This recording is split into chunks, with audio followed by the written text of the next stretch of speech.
കോഴിക്കോടാണ്. ഖൽബിൽ തേനൊഴുകുന്ന കോഴിക്കോട്. യെസ്, കോഴിക്കോട്. ഇതാണ് മത്സര ചിത്രം.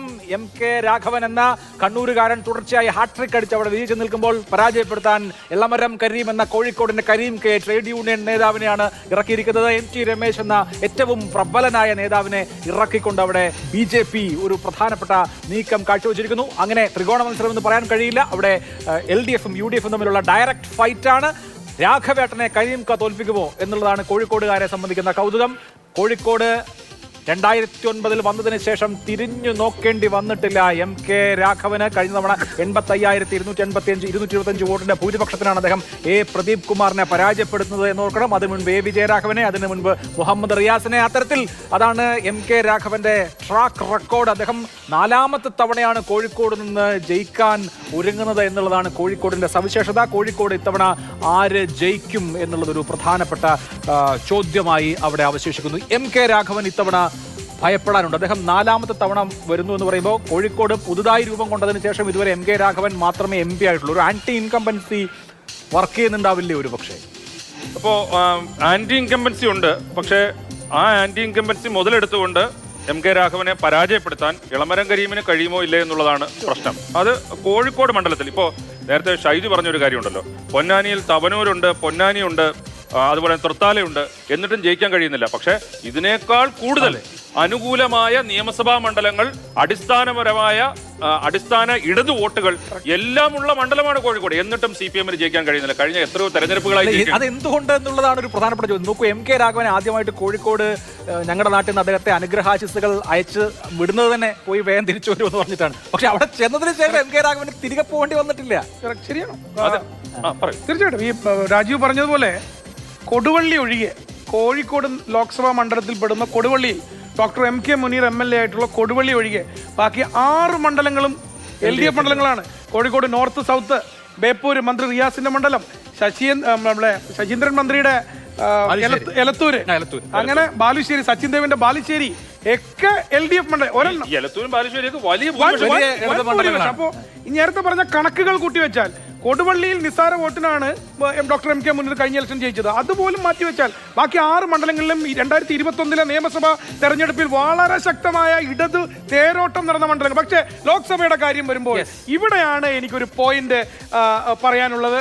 കഴിഞ്ഞ തെരഞ്ഞെടുപ്പിൽ ഏറ്റവും കരുത്തനായ സ്ഥാനാർത്ഥിയായിരുന്നു പ്രദീപ് കുമാർ. കഴിഞ്ഞ തെരഞ്ഞെടുപ്പിൽ കോഴിക്കോട് നിർത്താൻ കഴിയുന്ന ഏറ്റവും പ്രധാനപ്പെട്ട ഈ തെരഞ്ഞെടുപ്പിലും പ്രദീപിന്റെ പേര് പറഞ്ഞു കേട്ടിരുന്നു. എളമരം കരീമിനെ പോലെ സീനിയർ മോസ്റ്റ് ആയ സംസ്ഥാന കമ്മിറ്റി അംഗം, നിലവിൽ രാജ്യസഭാ MP എളമരം കരീം ജയിച്ചാൽ രാജ്യസഭയിൽ നിന്ന് അദ്ദേഹം അടുത്ത ഡോർ തുറന്ന് ലോക്സഭയിലേക്ക് പോവുകയാണ്. അതാണ് അദ്ദേഹത്തിന്റെ പ്രത്യേകത.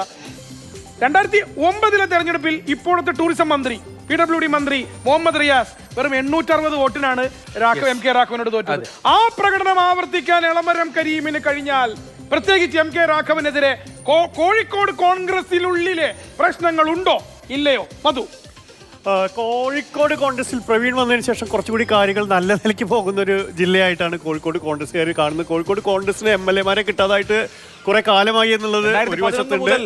ഇല്ല, ആ MLA-മാരില്ല കോഴിക്കോട് നിന്ന് കോൺഗ്രസിന്. പക്ഷേ കോഴിക്കോട് ഒരുപക്ഷെ കൊല്ലം കഴിഞ്ഞാൽ ഏറ്റവും ശക്തമായി CPM-ന് ആൾബലമുള്ള ജില്ലകളിലൊന്ന് തീർച്ചയായും കണ്ണൂരിനേക്കാൾ കോഴിക്കോടുണ്ട്. പക്ഷേ അതിൻ്റെ ഒരു മറുവശത്തൊരു വിഷയം, വളരെ ഒരു വ്യക്തിബന്ധങ്ങൾ ഊട്ടിക്കൊണ്ടാണ് MK രാഘവൻ അവിടെ മത്സരിക്കുന്നത്. എളമരം കരീമിന് അത് പാർട്ടി വോട്ടുകളാണ്. ആക്സസിബിളാണ് കുറെ കൂടി MK രാഘവൻ. പാർട്ടി വഴിയേ എളമരം കരീമിലെത്താൻ പറ്റൂ. ഒരു വോട്ടറെ സംബന്ധിച്ചിടത്തോളം MK രാഘവൻ വളർത്തിയെടുത്ത ഈ ഒരു കോൺസ്റ്റിറ്റ്യുവൻസി ആയിരിക്കും അദ്ദേഹത്തിന് ഗുണം ചെയ്യുന്നത്.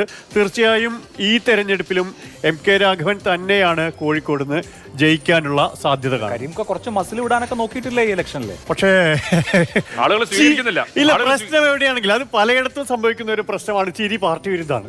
അല്ല, അതിനകത്ത് ഞാൻ ഒറ്റൊരു കാര്യം പറഞ്ഞിട്ടുണ്ട്. ഇത് CPM-നെ ഈ കാര്യത്തിൽ അടി തെറ്റിയത് 2009 റിയാസ് തോക്കുന്നു. അതിനുശേഷം 2014 തെരഞ്ഞെടുപ്പിൽ വിജയരാഘവൻ തോറ്റെടുത്താണ് CPM-ന് ആ തെരഞ്ഞെടുപ്പിൽ CPM ഈ സീറ്റ് തിരിച്ചു പിടിക്കണമായിരുന്നു. ഒരു പക്ഷേ പ്രദീപ് കുമാർ എങ്കിൽ പ്രദീപ് കുമാർ, അതല്ലെങ്കിൽ എളമരം കരീമെങ്കിൽ ആരെ കൊണ്ടാണെങ്കിലും ആ 860 നിന്ന് തിരിച്ചു പിടിച്ചിരുന്നുവെങ്കിൽ ഒരു പക്ഷേ CPM. അതല്ലാതെ കോഴിക്കോട് തോക്കുക എന്ന് പറഞ്ഞു കഴിഞ്ഞാൽ CPM-നെ കുറിച്ച് CPM-ന് ആലോചിക്കാൻ പറ്റാത്ത കാര്യം, CPM-ന് നാണക്കേട് ഉണ്ടാക്കുന്ന കാര്യമാണ്. രാജീവ്, പോയിന്റാണ്. 2014 വിജയരാഘവൻ LDF സ്ഥാനാർത്ഥിയെ മത്സരിച്ച് തോൽക്കുന്നു. 2019 എ പ്രദീപ് കുമാർ CPM സ്ഥാനാർത്ഥിയെ മത്സരിച്ച് തോൽക്കുന്നു. 2009 മുഹമ്മദ് റിയാസ് 860 വോട്ടിന് തോറ്റത്.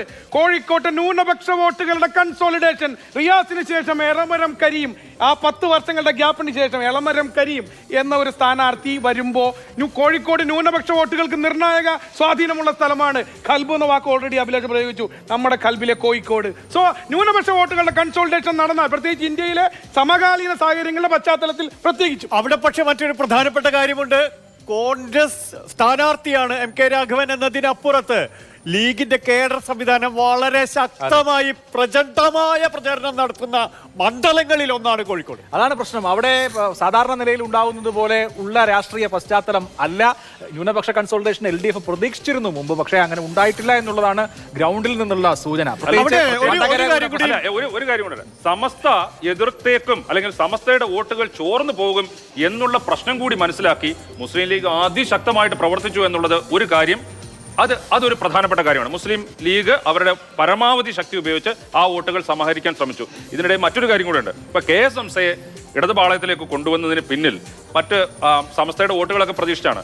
അതിന് മുൻകൈയെടുത്ത ഒരു നേതാവിന് AP കാന്തപുരത്തിന്റെയും അതുപോലെ തന്നെ സമസ്തയുടെയും ഒക്കെ വോട്ടുകൾ ഇവിടെ കിട്ടും. പക്ഷെ അതൊക്കെ ഈ പറയുന്നതല്ലാതെ വോട്ട് പെട്ടിയിൽ വീണോ. അത് ലീഗിന്റെ ആ കാര്യത്തിലെ നിലപാട് കൂടി കാണാം. ലീഗ് ശരിക്കും നമ്മുടെ മെസ്സിക്ക് ഡീപ്പോളിനെ പോലെയാണ്. എന്ത് വില കൊടുത്തും കോൺഗ്രസിനെ സംരക്ഷിക്കുക അല്ലെങ്കിൽ UDF-നെ ജയിപ്പിക്കുക എന്നുള്ള ഒരു നിശ്ചയദാർഢ്യം മുസ്ലിം ലീഗിനുണ്ട്. അക്കാര്യത്തിൽ അവരെ ഒരു തരത്തിലും അതുപോലെ ഒരു സഖ്യകക്ഷിയെ വേറെ ആർക്കും എവിടെയും കിട്ടില്ല. അഭിലാഷ്, അതിന്റെ ഒപ്പം തന്നെ മറ്റൊരു പ്രധാനപ്പെട്ട കാര്യം ഉള്ളത് കോഴിക്കോട്. ഈ കഴിഞ്ഞ തവണ ശബരിമല വിഷയം വളരെ ശക്തമായിട്ട് MK രാഘവന് അനുകൂലം MT രമേശ് വോട്ട് പിടിച്ചെങ്കിലും ഇത്തവണ MT രമേശിനെ കഴിഞ്ഞ തവണ പിടിച്ചതിനേക്കാൾ എത്രത്തോളം വോട്ടുകൾ മുന്നോട്ട് കൊണ്ടുപോകാൻ കഴിയുന്നു എന്നതിനനുസരിച്ച് ഭൂരിപക്ഷത്തെയൊക്കെ സ്വാധീനിക്കുന്ന ഘടകങ്ങളുണ്ട്. അഭിലാഷ് നേരത്തെ പറഞ്ഞ പോലെ ചില മഹല്ലുകളെങ്കിലും വളരെ കൃത്യമായി എളമരം കരീമിന് വോട്ട് ചെയ്യണമെന്ന് കാന്തപുരവുമായി ബന്ധപ്പെട്ട ചില കേന്ദ്രങ്ങളിൽ നിന്ന് നിർദ്ദേശമുണ്ടായിരുന്നു. ഫസൽ ഗഫൂർ ഇക്കാര്യവും സമ്മതിക്കില്ല. പക്ഷേ എന്തായാലും നിർദ്ദേശങ്ങൾ ഉണ്ടായിരുന്നു എന്നാണ് എനിക്ക് അവിടെ നിന്ന് കിട്ടിയ വിവരം. പക്ഷേ അതിനൊക്കെ അപ്പുറത്ത് ഈ ഡോക്ടർ ഫസൽ ഗഫൂറിനോട് ഞാൻ യോജിക്കാൻ പോകുന്ന പോയിന്റും അതാണ്. ചില വ്യക്തികളോട് അവർക്ക് പാർട്ടി ഭേദമന്യേ മറ്റ് എല്ലാ വിഭജനങ്ങൾക്കും അപ്പുറത്ത് ജനങ്ങളെ ചേർത്ത് പിടിക്കാൻ കഴിയുന്നു എന്ന ഒരു ഗുണം ഫാക്ടറാണ് അവിടുത്തെ എക്സ് ഫാക്ടർ എന്ന് മാത്രമല്ല. ഞാനൊരു ലീഗ് പ്രവർത്തകനോട് അല്ലെങ്കിൽ ലീഗുമായി ബന്ധപ്പെട്ട ആളോട് ഈ പറഞ്ഞ മഹല്ല് കാര്യം ചോദിച്ചിരുന്നു. അദ്ദേഹം പറഞ്ഞത് എന്താ വെച്ച് കഴിഞ്ഞാൽ, അല്ല അതിപ്പോ അവിടുത്തെ ഉസ്താദുമാർക്ക് ശമ്പളം കൊടുക്കുന്നത് മഹല്ല് കമ്മിറ്റിയാണ്, മഹല്ല് കമ്മിറ്റി ഭരിക്കുന്നത് ഞങ്ങളാണ്.